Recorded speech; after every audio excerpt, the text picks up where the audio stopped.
Quelles sont les épreuves d'admission? Où se passent-elles? Et comment se passent-elles? L'épreuve d'admission, donc c'est les oraux, il y en a deux. Donc deux types d'oraux. Alors le premier type d'oral, c'est l'oral le plus classique, c'est l'oral de leçon. Vous avez votre sujet. Donc on va diviser en deux grandes parties. La première partie, ça va être la partie de préparation. Donc elle dure 4 heures, divisée en deux petites parties de 2 heures.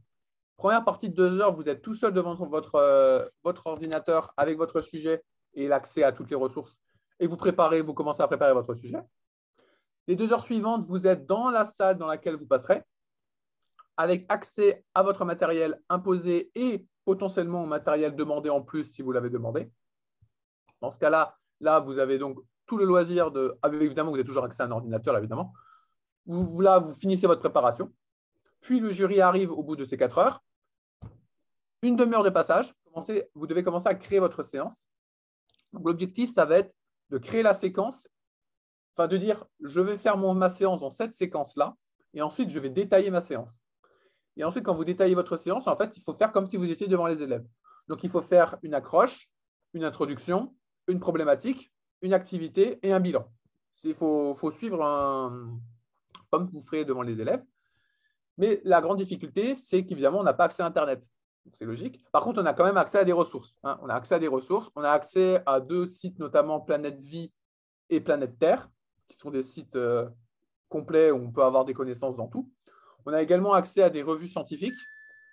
On a accès évidemment au programme. Évidemment, on a accès au programme. Et on a également accès, il me semble, à d'autres documents scientifiques. Et ensuite, vous avez une demi-heure de questions qui suit, où là, le jury peut vous poser des questions sur tout et n'importe quoi, sur de la pédagogie, sur de la science, sur un autre sujet. Grosso modo, ils ont une demi-heure pour s'amuser avec vous. Comment tu as préparé, toi, cette épreuve d'admission? Bon, moi, je n'ai pas une préparation exemplaire à ce niveau-là, mais grosso modo, les M2MEF, ce qu'ils avaient, c'est qu'ils ont fait des oraux blancs toute l'année. Je crois chacun a dû en faire 6 ou 7, je pense, des oraux blancs.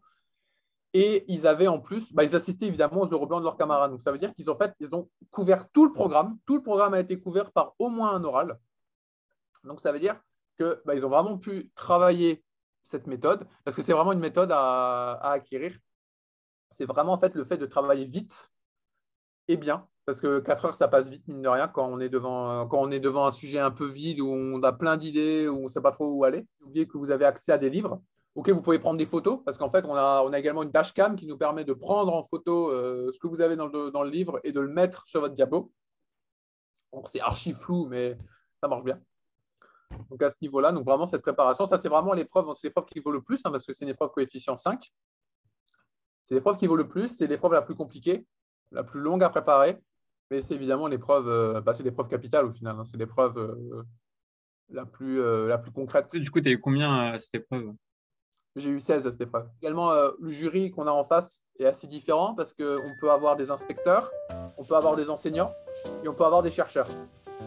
Et chacun, souvent, a sa vision un peu différente de la chose. Le chercheur va souvent vous pousser sur l'aspect scientifique.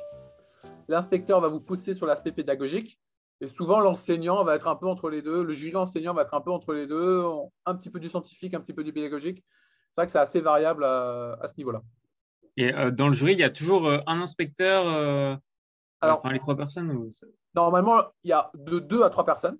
Moi, j'en avais 2, mais c'est de 2 à 3 personnes. Et normalement, c'est des rôles différents.